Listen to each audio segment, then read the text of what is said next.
नमस्कार मित्रांनो, जय Hind. MSF update या यूट्यूब चॅनलवरती तुमच्या सर्वांचं स्वागत आहे. MSFबद्दल जी काही महत्त्वाची माहिती आहे ती यूट्यूबच्या माध्यमातून आपल्यापर्यंत पोहोचवण्याचा मी प्रयत्न करत असतो. जर तुम्ही आपल्या यूट्यूब चॅनलवरती पहिल्यांदा आला असाल तर आपल्या यूट्यूब चॅनलला सबस्क्राईब करून ठेवा, जेणेकरून MSFबद्दल जी काही महत्त्वाची माहिती आहे ती यूट्यूबच्या माध्यमातून तुम्हाला मिळत राहील. त्याचबरोबर हा व्हिडिओ आवडल्यास व्हिडिओला लाईक आणि हाईप नक्की करा.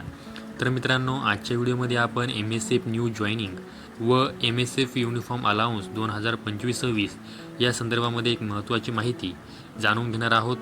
तर सर्वात अगोदर मी तुम्हाला MSF न्यू जॉईनिंग संदर्भामध्ये महत्त्वाची माहिती सांगणार आहे.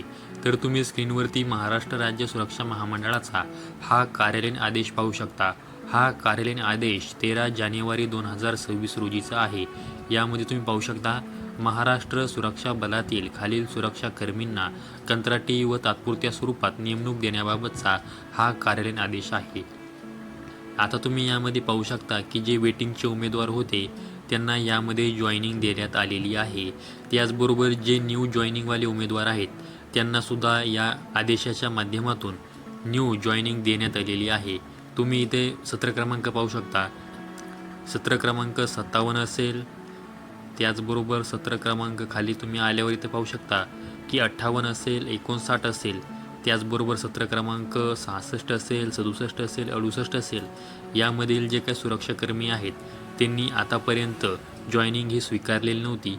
त्यांना या कार्यालयीन आदेशाच्या माध्यमातून जॉईनिंग ही देण्यात आलेली आहे.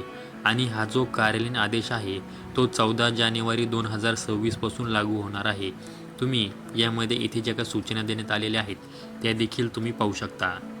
आता मी तुम्हाला MSF युनिफॉर्म अलाउन्स 2025-26 या संदर्भामध्ये माहिती देणार आहे. तर तुम्ही इथे महाराष्ट्र राज्य सुरक्षा महामंडळाचा दुसरा कार्यालयीन आदेश पाहू शकता.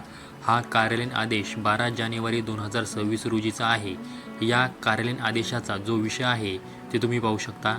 महामंडळातील माहे ऑक्टोबर 2025मध्ये कंत्राट नूतनीकरण करण्यात आलेल्या 1908 सुरक्षाकर्मींपैकी गणवेश भत्ता धोरणानुसार 2025-26चे गणवेश भत्ते देय असलेल्या सुरक्षाकर्मींना गणवेश भत्ता अदा करण्याबाबत अशा प्रकारचा हा कार्यालयीन आदेश आहे. या कार्यालयीन आदेशाच्या माध्यमातून ज्या सुरक्षाकर्मींचे करार नूतनीकरण हे ऑक्टोबर 2025मध्ये झालेले आहे त्या सुरक्षाकर्मींच्या खात्यामध्ये 2025-26चा जो काही गणवेश भत्ता आहे, युनिफॉर्म अलाउन्स आहे, तो जोडण्यात आलेला आहे. आता तुम्ही यामध्ये पाहू शकता की एकूण 1645 सुरक्षाकर्मींच्या खात्यामध्ये हा गणवेश भत्ता युनिफॉर्म अलाउन्स हा जोडण्यात आलेला आहे.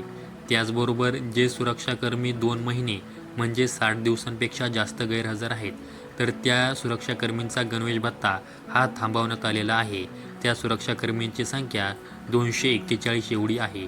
त्याचबरोबर जे सुरक्षाकर्मी गणवेश भत्त्यासाठी पात्र आहेत परंतु ते सध्या गैरहजर आहेत, त्याचबरोबर त्या सुरक्षाकर्मींना प्रतीक्षा यादीवरती ठेवण्यात आलेला आहे. अशा 22 सुरक्षाकर्मींचा गणवेश भत्ता हा तात्पुरत्या स्वरूपामध्ये थांबवण्यात आलेला आहे.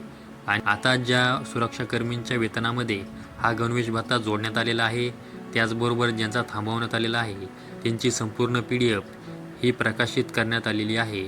आता तुम्हाला जर ही PDF पाहिजे असेल तर तुम्ही आपल्या टेलिग्राम चॅनलला जॉईन करून ठेवा. टेलिग्राम चॅनलची लिंक या व्हिडिओच्या डिस्क्रिप्शन बॉक्समध्ये दिलेली आहे. तिथून तुम्ही ही PDF पाहू शकता. तर मित्रांनो, ही एक MSF संदर्भात महत्त्वाची माहिती तुम्हाला द्यायची होती, त्यामुळे आजचा व्हिडिओ बनवलेला आहे. अशाच माहितीसाठी MSF अपडेट या आपल्या यूट्यूब चॅनलला सबस्क्राईब करून ठेवा. व्हिडिओ आवडल्यास व्हिडिओला लाईक आणि हाईप नक्की करा. संपूर्ण व्हिडिओ पाहिल्याबद्दल सर्वांचे धन्यवाद.